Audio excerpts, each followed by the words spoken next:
Everyone remembers Mario Sunshine. Smash Brothers Melee? Legendary.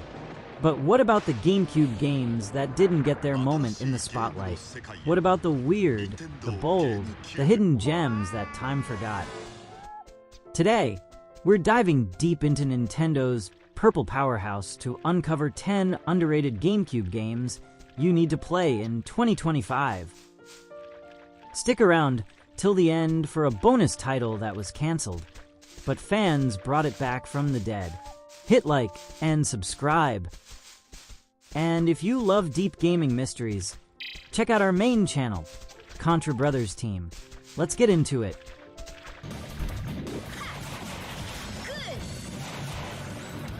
Our first hidden gem is Gacha Force, released in 2003 by Capcom. Barely marketed, critically shrugged off, and now, a cult obsession. You control tiny toy warriors called gacha boards and dive into over-the-top, chaotic 3D battles across rooftops, classrooms, and alien worlds. There are over 200 boards to collect, each with unique designs and abilities. Some fly, some slash, others shoot missiles out of hoverboards. It's chaotic, it's charming, it's pure fun. Back in the day, people said it was too kiddie, but in 2025, it plays like a dream. Fast, weird, and creative in ways modern games rarely are. Gacha Force is what you get when Capcom says, "Let's just have fun." And honestly, we're here for it.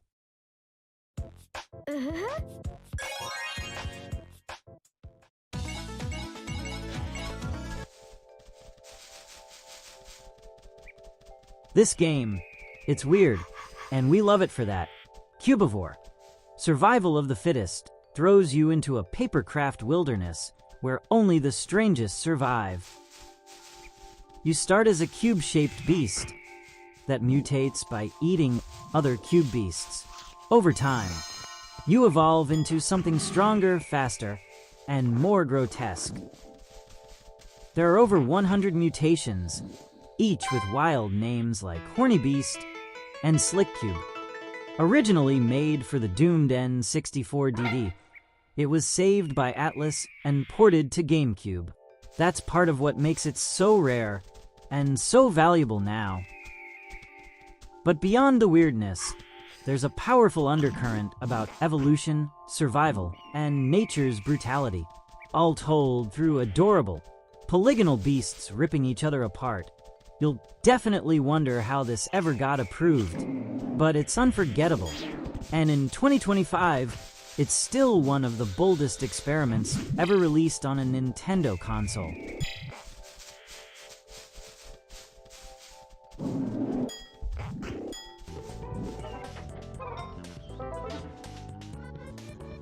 Next up is a hero so small, he could fit in your pocket, and yet, he carried the emotional weight of an entire family on his tiny metal back. This is Chibi-Robo, a game where you don't fight aliens or rescue princesses.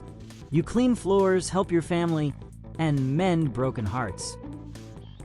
Released by Nintendo in 2006 and developed by Skip Limited, Chibi-Robo is part life sim, part 3D platformer, and part existential trip. You play as a tiny household robot, gifted to a struggling family whose dynamics are falling apart. The game mixes heartwarming stories with quirky humor and clever mechanics. Your energy is limited, so you have to plan your moves, making every act of kindness feel earned. In 2025, Chibi-Robo is more relevant than ever. It's a reminder that small actions can change lives, and that empathy, not power-ups, is the ultimate win.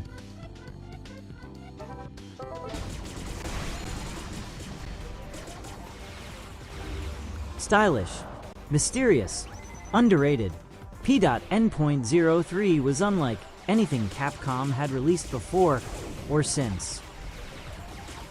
Released in 2003 as part of the Capcom 5 for the GameCube, this third-person action shooter dropped you into a sterile sci-fi nightmare. But instead of brute force, The game asked for rhythm, grace, and perfect timing. You play as Vanessa Z. Schneider, cyber mercenary in a glowing suit, sent to dismantle an out-of-control robotic defense system. But what truly sets P.N.03 apart is how you fight. T wasn't a huge hit when it launched. Some called it repetitive.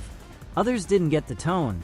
But now, it feels bold, clean, confident design. Almost like a prototype for what would become Bayonetta or Nier Automata.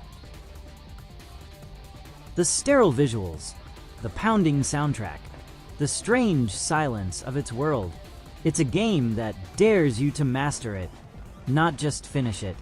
In 2025, it feels like a game that arrived 10 years too early, but now, it's exactly what retro action fans are rediscovering.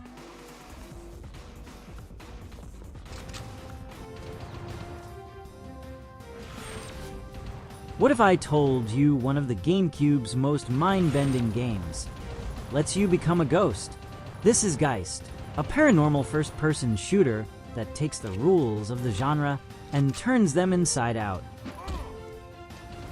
You play as John Raimi, a scientist betrayed and separated from his body by a shadowy military organization. But instead of dying, your consciousness escapes. And now the real game begins. You're not just sneaking around, you're possessing your way through the base. A sink, possess it and make it explode water. A dog, use its nose to sniff past security. A terrified soldier, take over and turn the tables. Every puzzle in Geist is about creatively using fear. You can't jump straight into a person. You have to scare them first. That's where the game shines, blending horror, strategy, and old-school FPS action. Even 20 years later, Geist still feels experimental. It asks, what if you weren't the shooter, but the ghost behind the trigger?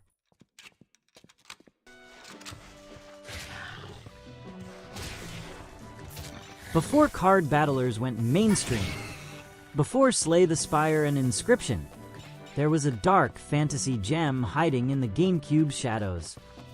This is Lost Kingdoms 2, a real-time RPG that fused action combat with a deep deck-building system.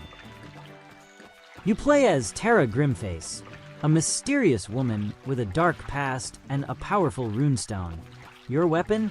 Not a sword, not a gun, but a hand of ancient magical cards, each one summoning monsters to fight for you. What makes Lost Kingdoms 2 stand out, even today, is its balance of action and strategy. Every deck you build changes how you fight, and its haunting medieval world, full of mystery and secrets. It never got the attention it deserved. Released quietly in 2003 by From Software. Yeah, that From Software. It was quickly overshadowed by bigger RPG names. But if you love real-time combat, dark fantasy lore, and building a perfect deck, this is a must-play in 2025.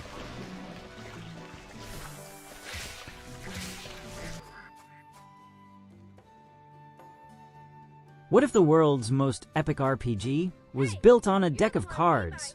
Welcome to Baten Kaitos, Eternal Wings, and the Lost Ocean. A stunning overlooked masterpiece that has everything. An unforgettable story, breathtaking visuals, and a unique card-based battle system. Is this who brought me here? Released in 2003 by Monolith Soft, the same team behind Xenoblade Chronicles, Baten Kaitos takes place in a world where entire civilizations float on islands above a vast ocean. And its battle mechanics? They're all about cards. The game's visual design, too, is a standout. With breathtaking 3D environments and a gorgeous cel-shaded art style, Baten Kaitos looks like an animated epic come to life. It truly makes you feel like you're flying through a sky full of untold mysteries. But perhaps what's most impressive about Baten Kaitos is the emotional journey it takes you on. Its characters are deeply developed, and the story's twists will leave you questioning everything you thought you knew about the world.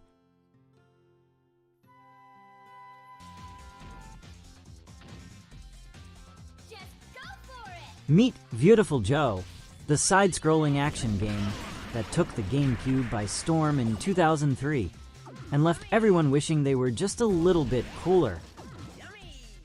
Created by the masters at Clover Studio, Viewtiful Joe is the epitome of stylish action.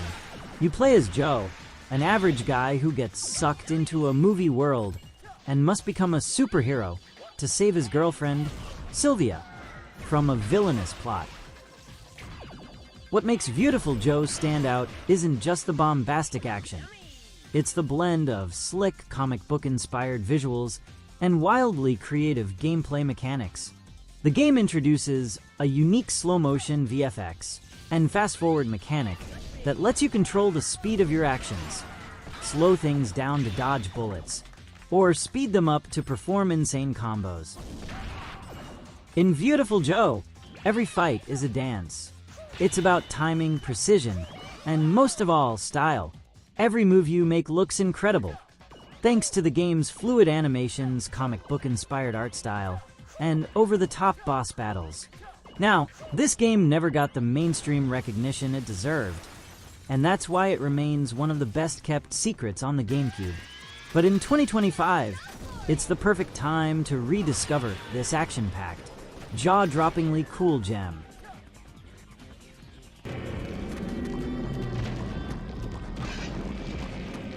Get ready for a horror experience unlike any other. Eternal Darkness. Sanity's Requiem is the GameCube title that truly deserves to be remembered as one of the most innovative horror games of its generation. Released in 2002, this psychological horror masterpiece combines ancient gods, cursed artifacts, and mind-bending gameplay mechanics to create an experience that messes with your head, and not just the characters in the story. You play as Alexandra Roivas, a woman whose grandfather's gruesome death sets off a series of disturbing events that lead her to uncover a dark, hidden conspiracy involving an ancient cult and unimaginable evil. What sets Eternal Darkness apart from other survival horrors is the unique sanity meter, a mechanic that directly affects the game's reality. As your character's sanity decreases, the game begins to mess with you. From distorted visuals, to voices in your head, to the game pretending to crash, you feel the terror, not just the character. Add to that a non-linear storyline, where you control various characters across different time periods, all trying to stop the rise of the evil entities known as the Ancients, and you've got a deeply engaging, terrifying experience. This game is a perfect blend of puzzle-solving, action, and survival horror, all wrapped up in an atmospheric package. It has all the right ingredients for fans of classic horror, mixed with a level of psychological terror rarely seen in video games.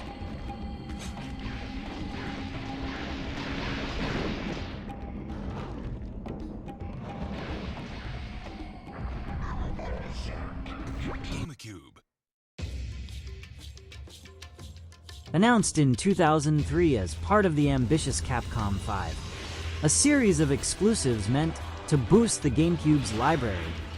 Dead Phoenix promised high-flying action with a mythological twist. You played as a winged warrior, soaring through massive ancient ruins in aerial combat against hordes of beasts and undead creatures. It was ambitious, stylish, and completely unlike anything else on the console.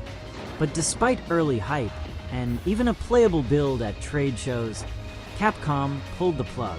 The game was quietly cancelled later that year, and Dead Phoenix joined the sad ranks of what could have been a ghost of a title that still haunts fans today. Its legacy lives on mostly in whispers, lost footage, and speculation.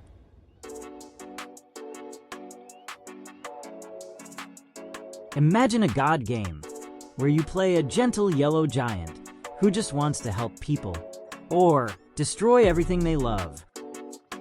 Doshin the Giant is one of the weirdest, most hypnotic titles to ever grace the GameCube, yet almost no one played it. Originally a Japan-only 64DD title, Doshin was later ported to the GameCube and released in PAL regions, but never made it to North America. That makes it one of the rarest first-party Nintendo games you've probably never seen in action. It's strange, charming, oddly philosophical, and undeniably unique.